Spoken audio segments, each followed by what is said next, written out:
Despite progress, nearly 60% of women in Mexico who work in the informal sector are still denied basic protection like healthcare, maternity leave, and basic protection, trapping many in poverty.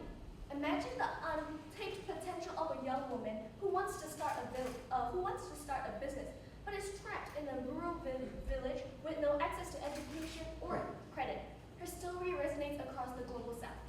Mexico calls on this assembly to act decisively by investing in education, expanding financial resources, and creating equitable and inclusive economies. Together, we can ensure every woman in the global south has the tools to shape her own future, and in doing so, the future of the world. Honorable Chair and esteemed delegates, the delegation of Canada is extremely committed to women's empowerment, especially in the workforce. A key example of such commitment is Canada's gender-based analysis plus policy, through which we ensure that all government programs and policies work towards the goal of gender equality in the workspace.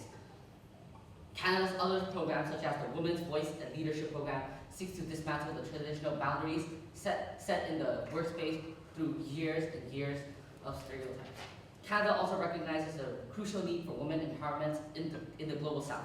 Though such economies and countries are still developing, we believe the delegation of Canada believes that it is critical for the global south to still cooperate and develop helpful solutions to work towards a better future in the workspace for women.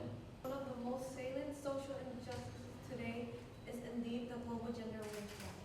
According to the ILO Global Wage Report 2018 and 19, women globally earn on average 20% less than men, with significant differences between countries.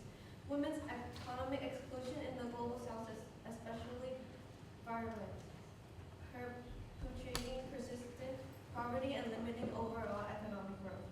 As a delegate representing United Kingdom, I firmly urge targeted action to ensure women's economic empowerment cannot be pursued with anything less than urgency. In Nigeria, we face gender disparities in education, access to finance, and political representation prevent women from realizing their full potential. Despite these challenges, Nigeria has taken significant steps such as the program Girls Education Project, collaborated with UNICEF. However, the task is far from complete. The delegate of Nigeria feel that a robust, well-coordinated international effort is essential to transform lives and uplift economies around the global south. Honorable Chair and distinguished delegates, women's economic empowerment in the global south is a fundamental human right and one of the drivers of global development. The Russian Federation long recognized that empowering women in developing countries is not just important for their benefit, but also for the prosperity of global economy. Through Russian Agency for International Development, Russia invested millions in health, education, entrepreneurship programs for women in sub-Saharan Africa, Southeast Asia, and Latin America. Empowering women has far-reaching benefits. Closing the gender gap in the labor force could increase global GDP as much as $28 trillion by 2025, as research shows. Increased female participation in the workforce can also raise GDP by as much as 25% in developing countries, and 10% increase in women's workforce participation could raise the GDP by 3 to 4%, according to the United Nations studies. Therefore, we urge the committee to adopt comprehensive measures that remove obstacles in women's economic participation, enhance access to education, healthcare, and support policies that empower women entrepreneurship, not only for their benefit, but also for the interest of global prosperity. Thank you for your attention. How can a nation truly thrive if half of its population is held back from reaching their full potential? Malala Yousafzai once said, "We cannot all succeed when half of us are held back." This message resonates deeply in Saudi Arabia as we strive for women's empowerment. Honorable Chair, esteemed delegates, and distinguished guests, Saudi Arabia stands before you today committed to a future where women are not just our participants, but leaders in our economy. Guided by our Vision 2030, we have made historic strides to empower women, ensuring they're central to the development of our nations. Women's economic empowerment is no longer a choice. It's a necessity for prosperity, stability, and the process of the global south. Saudi Arabia has implemented reforms to empower women, such as granting them the right to drive and increasing access to entrepreneurship and leadership roles, leading to significant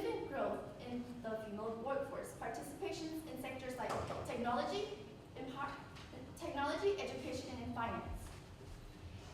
The Kingdom of Saudi Arabia, upon this esteemed commitment to support a global workforce for the economic empowerment in the global south, we propose international initiative focused on 3 pillars: access on education, accessible education, equal labor market opportunities, and support for female entrepreneurships. Together, we can build a future where every woman contributes to and benefits from our economic development, setting a standard for generations to come. Honorable Chair, esteemed delegates, the delegate of South Korea wants to present the view on Koreans' women empowerment. Women represent the backbone of society, yet in too many parts of the world, yet their potential remains stifled. South Korea stands as a testament to the transformative power of investing in women, from rebuilding a war-torn nation to becoming a global economic leader. Women have played an instrumental role in our progress.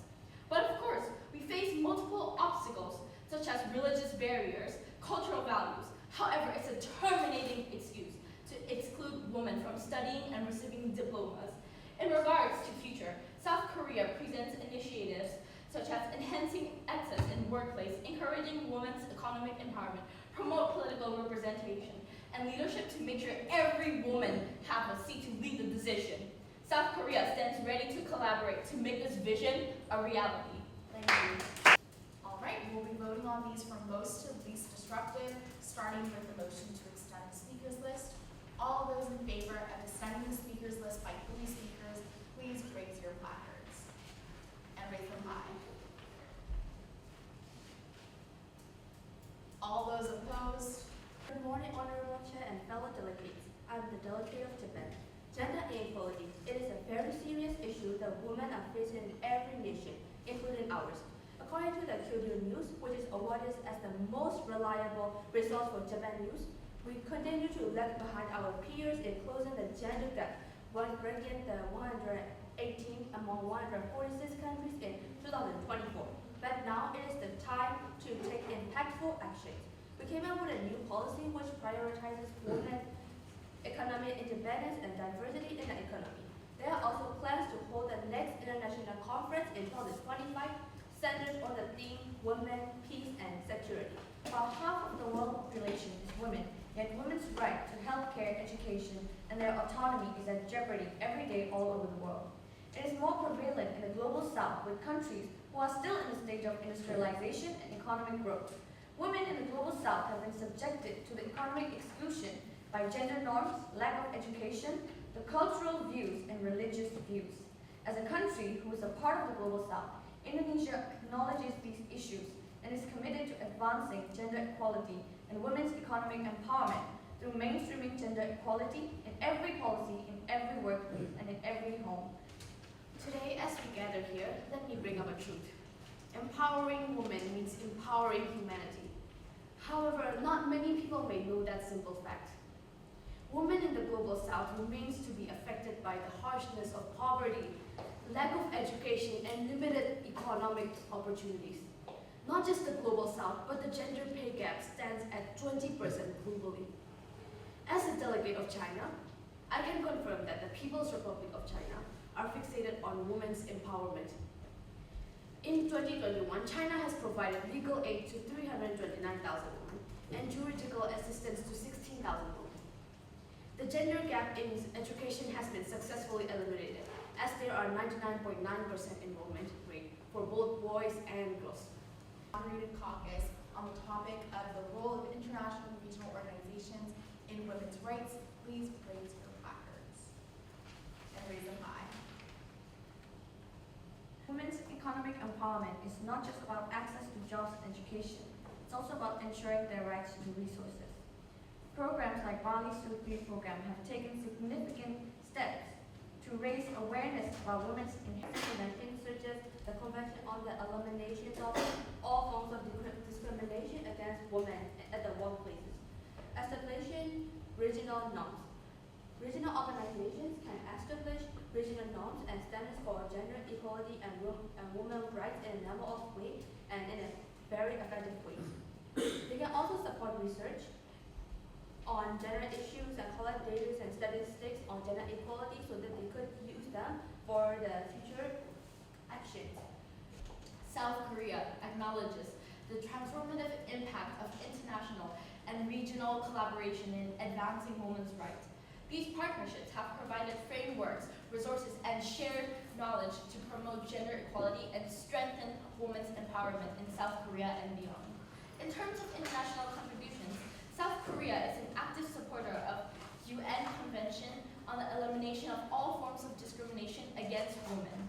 By aligning its domestic policies with CEDAW principles, South Korea has implemented legal reforms to protect women from discrimination and ensure gender equality in education, employment, and politics. Organizations like the United Nations and the Organizations of Islamic Cooperation, OIC, provide platforms for dialogue, policy exchange, and technical support.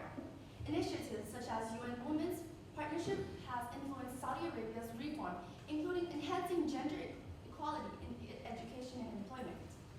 Regional organizations help align national efforts with broader development goals, fostering cooperation organized across the global south. China firmly believes that international and regional organizations play a crucial role in advancing women's rights. These organizations act as platforms where nations can exchange best practices or set global standards and hold each other accountable. The Republic has made a major progress in advancing gender equalities in economic policy and guaranteeing that women have equal access to resources, legal protection, and economic opportunities as a result of its campaigning of gender-inclusive policies in the UN and other nations. In July 2021, Italy adopted a major overall strategy focusing on gender equality, the National Strategy for Gender Equality. It focuses on areas such as work, salaries, incomes, time, power, and impact of COVID-19 for women.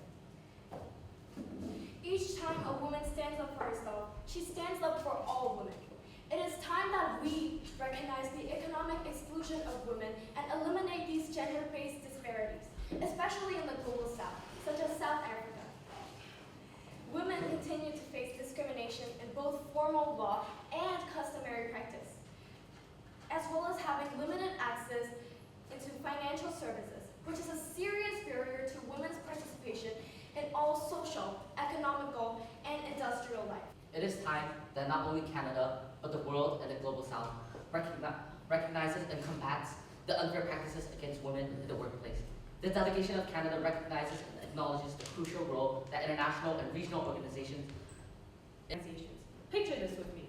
In Russia, we have something called a Women's Council, where we work to further improve and go against any discrimination against women in workplaces regardless of status or wealth. Not to mention, in 2020, the Russian presidency, the WBA, is a platform for women entrepreneurs to develop business opportunities and create cultural understanding. With financial support from the Russian Federation as well as the UNIDO has been working to advance women's economic empowerment in Europe and Central Asia.